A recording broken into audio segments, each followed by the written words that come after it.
दोस्तों नमस्कार। दोस्तों मैं अनिल भाटी।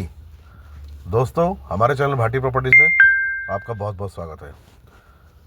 दोस्तों आज फिर एक नई न्यूज़ न्यू नोएडा के बारे में। न्यू नोएडा का काम फिर से तेज़ी पकड़ लिए और लग रहा है ज़्यादा दूर दिन नहीं है जब हमें मौका मिलने वाला है। तो दोस्तों नोएडा के नए सेक्टर और न्यू नोएडा DNGAR के तहत ज़मीन अधिग्रहण की प्रक्रिया को लेकर अहम कदम उठाए जा रहे हैं। नोएडा प्राधिकरण ने गुरुवार यानी आज एक ऐतिहासिक बैठक संपन्न हुई जिसमें न्यू नोएडा के विकास की रूपरेखा का गहन विचार विमर्श किया गया। नोएडा प्राधिकरण के मुख्य कार्यपालक अधिकारी CEO नोएडा अथॉरिटी की अध्यक्षता में आयोजित इस बैठक में प्राधिकरण के वरिष्ठ अधिकारियों और बुलंदशहर के जिलाधिकारियों ने भाग लिया। इस पहल से न केवल नोएडा के विस्तार होगा बल्कि नए औद्योगिक और आवासीय क्षेत्रों का विकास भी संभव होगा। बताया जा रहा है कि बैठक में न्यू नोएडा के पहले चरण के विकास के लिए कई महत्वपूर्ण निर्णय लिए गए हैं। प्रमुख निर्णयों में से कुछ ऐसे हैं: अधिसूचित ग्रामों का चयन, अवैध निर्माणों पर रोक और भूमि अधिग्रहण की प्रक्रिया शामिल है। विशेष रूप से अनऑथराइज्ड कंस्ट्रक्शन को रोकने के लिए चेतावनी बोर्ड लगाने के लिए निर्णय लिया गया है। अब खेतों में चेतावनी बोर्ड लग जाएंगे कि प्राधिकरण की जमीन होगी और इस पर कोई भी अवैध कब्जा ना करे। अथॉरिटी ने भूमि अधिग्रहण के लिए 2 विकल्पों पर विचार किया गया है, जिसमें सीधा अधिग्रहण या आपसी समझौते के माध्यम से लैंड परचेज किया जाएगा।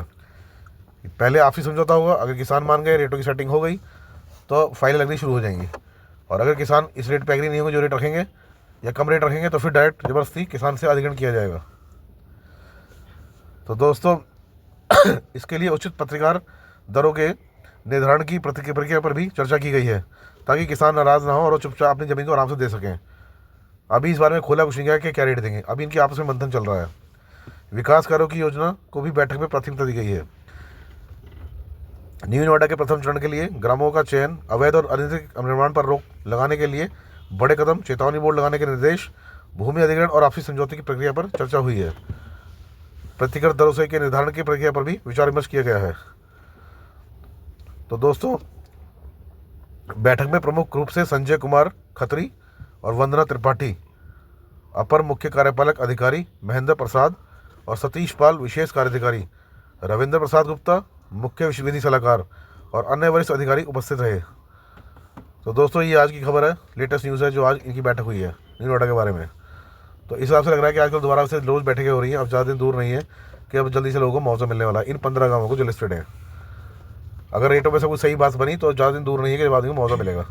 उम्मीद लगाई जा रही है कि इस साल में ही मुआवजा मिल जाएगा, और अगर रेटों को लेकर दिक्कत आई तो शायद लड़ाई बढ़ सकती है, फाइट हो सकती है। देखो अब जब तक रेट नहीं खुलते हैं इस बारे में कुछ कहा नहीं जा सकता। जैसे ही रेट खोलेंगे फिर पता चलेगा किसान की क्या प्रतिक्रिया, किसान क्या चाहता है और ये क्या देना चाह रहे हैं। तो दोस्तों अभी अगर किसी के पास छोटी मोटी ज़मीन है, छोटा टुकड़ा है, कोई 2 बीघे, इन 15 गाँवों में 2 बीघे, 1 बीघे, 3 बीघे, तो हमारे पास कुछ पार्टियाँ हैं जो लेना चाहती हैं। अगर सस्ते रेटों पे थोड़े से मिलेंगी तो पार्टियाँ ले लें, क्योंकि अभी 2-3 सौदे हमने कराए हैं जो ज़मीनें दिलवाई हैं उनको, और अभी भी 2-3 पार्टियाँ लेने की इच्छुक हैं। अगर कोई किसान लेना चाह रहा है, देना चाह रहा है ज़मीन को अपनी को, आपसी समझौते मतलब उसे अगर वो तैयार है तो हम उसकी बात करा देंगे, उसकी सहायता करेंगे। अगर कोई भी किसान इन 15 गाँव में कोई किसान अगर देना चाह रहा है ठीक रेटों पे, तो पार्टी से हम बात करा के उसकी सहायता करेंगे। तो दोस्तों अगर कोई भी इस बारे में आगे जानकारी मिलेगी तो आपको ज़रूर जानकारी दी जाएगी। दोस्तों नमस्कार, धन्यवाद।